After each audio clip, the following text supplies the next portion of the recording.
మీ business ఏదైనా మీ ఊర్లో promotion చేయాలంటే అది సుమన్ టీవీతోనే సాధ్యం. ఇప్పుడే సంప్రదించండి. సభకు నమస్కారము. వేదిక మీద ఉన్నటువంటి పెద్దలందరికీ ఇప్పటికే ప్రారంభ ఉపన్యాసంలో అందరికీ నమస్కారాలు చెప్పడం జరిగింది. వేదిక మీద పెద్దలు ఆలస్యమైంది మన్నించాలని చెప్పని సందర్భంగా కోరుతూ 13వ తేదీన జరుగుతున్నటువంటి దేశ పార్లమెంట్ ఎన్నికల్లో కరీంనగర్ నుంచి పోటీ చేస్తున్నటువంటి పెద్దలు వెలిచాల రాజేందర్రావు గారు ముదురుపాక దాకా వచ్చేసినట్ట 15 నిమిషాలు చేస్తారు. ముదురుపాక దాకా వచ్చేసినట్టు వారు 15 నిమిషాల్లోనే 5 నిమిషాలు మాట్లాడతా పెద్దలు బీసీ సంక్షేమ శాఖ మంత్రి పొన్నం ప్రభాకర్ మాట్లాడినప్పుడు వారు వచ్చేస్తారు. 13వ తేదీన భారతదేశ పార్లమెంట్ జరుగుతున్న ఎన్నికల్లో మనమంతా కూడా గ్రామాల్లో ప్రజలను చైతన్యవంతులు చేస్తూ వెలిచాల రాజేందర్రావు గారు పార్లమెంట్ అభ్యర్థిగా పోటీ చేస్తున్నటువంటి చేతి గుర్తుకు ఓటు వేసి గెలిపించాలని పేరున ఈరోజు మీ అందరికీ కూడా ముగ్గురు దస్తాలతోని నమస్కారం తెలియజేస్తూ 4.5 మాసాల క్రితం ప్రజా వ్యతిరేక పరిపాలన అందించిన నియంతృత్వ పరిపాలన అందించిన అవినీతి అక్రమాలు నాణ్యత లేని కట్టడాలు నిర్మించి ఈరోజు మన రాష్ట్రాన్ని అప్పుల కుప్పగా రాష్ట్రంగా మార్చిన టిఆర్ఎస్ పార్టీని మనమంతా కూడా ప్రజలను చైతన్యవంతం చేసి ఎలా పక్కన పెట్టి రాష్ట్రంలో రేవంత్ రెడ్డి సర్కార్ రావడానికి కారకులైన మనం ఈ ప్రాంతంలో మనమంతా కష్టపడి 10 రోజులు కరీంనగర్ పార్లమెంట్ అభ్యర్థిగా పెద్దలు వెలిచాల జగపతిరావు గారు కుమారుడైనటువంటి వెలిచాల రాజేంద్రరావు గారిని వారు మృదు స్వభావి నిరాడంబరుడు చదువుకున్నటువంటి వారిని అత్యధిక మేరతో గెలిపించడానికి కంకణం కట్టుకొని ముందుకు సాగాలని సుశిక్షితులైనటువంటి సైనికుల మనమంతా పనిచేసి ఈ దేశానికి రాహుల్ గాంధీ గారు ప్రధానమంత్రి కావడానికి మన వంతు చేయుత మన వంతు పాత్రను అందించాలని పేరున మీ అందరు కూడా విజ్ఞప్తి చేస్తూ అయిపోయింది బీఆర్ఎస్ పని. మనం అంటలేం కేటీఆర్ మా కారు ఖరాబ్ అయింది షెడ్డుకు పోయింది అన్నాడా లేదా? షెడ్డుకు పోయిన కారు ఇక రోడ్ ఎక్కే పరిస్థితి లేదు. మెకానిక్లు అడిగితే ఇది ఓల్డ్ మోడల్ అంబాసిడర్ సార్, ఈ కారుకు పరికరాలు విధిభాగాలు మార్కెట్లో లేవు, ఇక మీ కారు రోడ్ ఎక్కడు కష్టమంటే ఇక కేసీఆర్ బయలుదేరిండు బస్సు యాత్ర పేరిట. ఇదే సిరిసిల్లాలో ఆయన మాట్లాడిన భాష తీరు యాస ఆనాడే మనం ఖండించినాం. గ్రామీణ ప్రాంతాల్లో కూడా మాట్లాడుకొని దుర్భాషలు ఆడిన దానికి 48 గంటలు కేసీఆర్ ఇంట్లో కూర్చునే సందర్భం ఈరోజు తండ్రికి చెప్తే ఆయన ఈరోజు బస్సు యాత్రతో గ్రామాలకు పట్టణాలకు బయలుదేరిండు. ఈరోజు ఫామ్ హౌస్ను వీడి ప్రగతి భవన్ వీడి అధికారం పోయిన తర్వాత వస్తుందంటే మన కోసమా ఆయన కోసమా? దయచేసి ప్రజల్ని ఆలోచించుకోవాల్సిందిగా కోరుతూ మన జిల్లా ధార్మిక కార్మిక క్షేత్రం, ఇటు నేతన్నల సమస్యలు పరిష్కారం చేయాలనేటువంటి, అటు రాజన్న ఆలయ సమస్యలకు ఏటా 100 కోట్లు ఇస్తానివ్వని, ముంపు గ్రామాల సమస్యలు పరిష్కారం చేస్తానని చెప్పని చేయని ఈరోజు ఈ బీఆర్ఎస్ సర్కారును అదేవిధంగా సహకారం అందించని బీజేపీని ఈరోజు ఓడగొట్టవలసినటువంటి అవసరం ఎంతైనా ఉందని చెప్పి మనమంతా కూడా ప్రజలకు చెప్పాల్సిన అవసరం మాట చెప్తున్నాం. నేతన్నలకు వచ్చే మెగా టెక్స్టైల్ పార్కు ఇతర జిల్లాకు తరలిపోవడానికి ఈరోజు కారకులు ఈ ఎంపీగా పోటీ చేస్తున్న బీఆర్ఎస్ అభ్యర్థి వినోద్ కుమార్ కాదా అంటున్నాం. ఈ బీజేపీ అభ్యర్థి బండి సంజయ్ కుమార్ వైఫల్యం కాదా అని ఈరోజు ప్రజల్లో చెప్పాల్సినటువంటి అవసరం ఉందంటున్నా.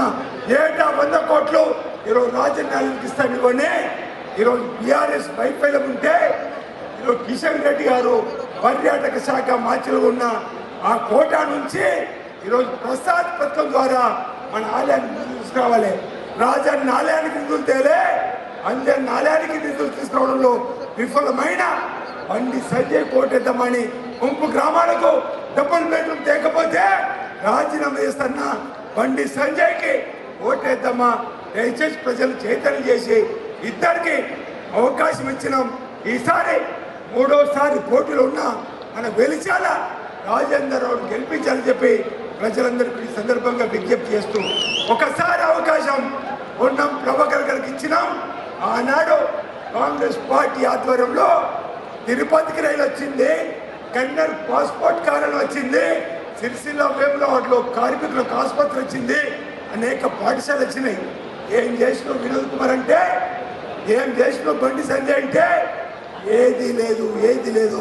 ఈరోజు మన అభ్యర్థి వెలిచాల రాజేంద్రరావు గారు వాళ్ళ తండ్రి జయపతిరావు గారు ఒకసారి ఎమ్మెల్యేగా జయించాలా, ఒకసారి ఎమ్మెల్యే కన్వీనర్గా, ఈరోజు వీరు మార్కెట్ కమిటీ చైర్మన్గా ఉండి గోపాలపేటలో సింగిల్ విండో చైర్మన్గా చేసినటువంటి వీరికి అవకాశం ఇస్తే మరి విజన్ను ఇప్పుడే చెప్పడం జరిగింది.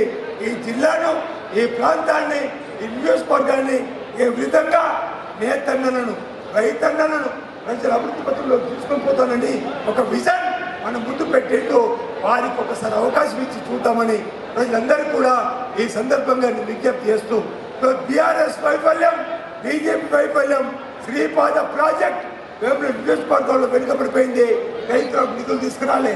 ఇక్కడ ప్యాకేజ్ 9 ఎగో మానేరుకు నిధులు తీసుకురావడంలో కేటీఆర్ వైఫల్యం చెందాడు. ప్యాకేజ్ 10 పూర్తయింది. రంగనాథ్ సాగర్ 10 ప్యాకేజ్ 11 పూర్తయింది. ఈరోజు మల్లన్న సాగర్ కానీ ఈ యువరాజుగా పేర్కొన్నటువంటి పిలువబడినటువంటి కేటీఆర్ జిల్లాలో మాత్రం ఎగువ మానేరు 9 ప్యాకేజీలు పూర్తి చేసుకోలేకపోయిన అప్పటి మానేరు ఈరోజు వేములవాడలో శ్రీపాద ప్రాజెక్టు సంబంధించినటువంటి ప్రాజెక్టు పూర్తి కాలేదు.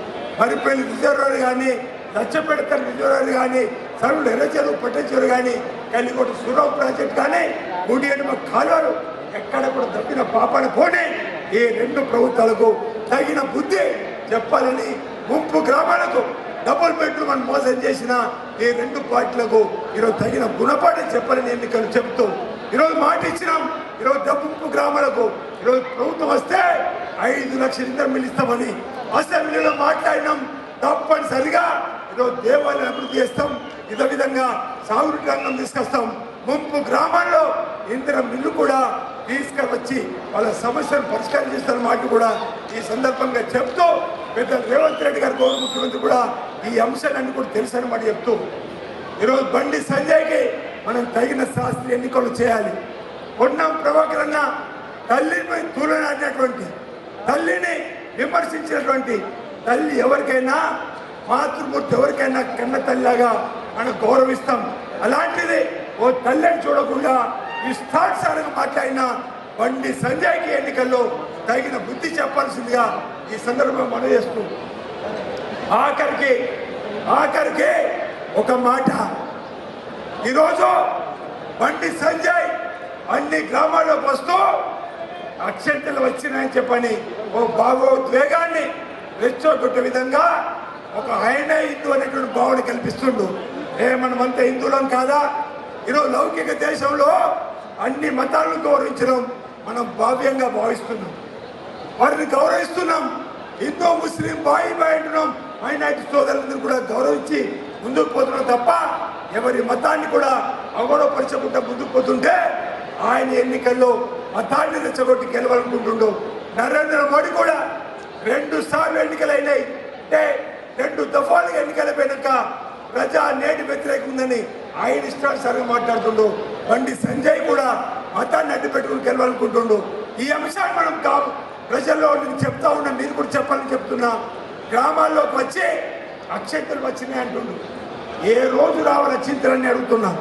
మన గ్రామాల్లో ఏదైనా ఇంట్లో పెళ్ళైతో, బిడ్డతో, కొడుకుతో, మన్మడుతో, మనవరాలతో మనం తాళి కట్టినాక అక్షంతలు వేస్తామా?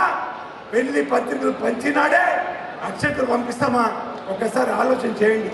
మన గ్రామంలో ఆంజనేయ స్వామి ఆలయమో, వెంకటేశ్వర స్వామి ఆలయమో, ఎల్లమ్మ, పోషమ్మ, పెద్దమ్మ లేదా పరమేశ్వరుడు ఆలయం, శ్రీకృష్ణుడి ఆలయం, ఏ ఆలయ నిర్మాణం జరిగినా ఆలయ విగ్రహ ప్రతిష్ట అయిన తర్వాత ఆ స్వామివారి అమ్మవారి పాదాల దగ్గర ఉన్నటువంటి అక్షంతలు ఈరోజు బ్రాహ్మణుడు మన తలపై వేసి మగవాళ్ళమైతే దశి చేతి పట్టుకుంటాడు, ఆడవాళ్ళు అయితే కొంగును చాపుకుంటారు.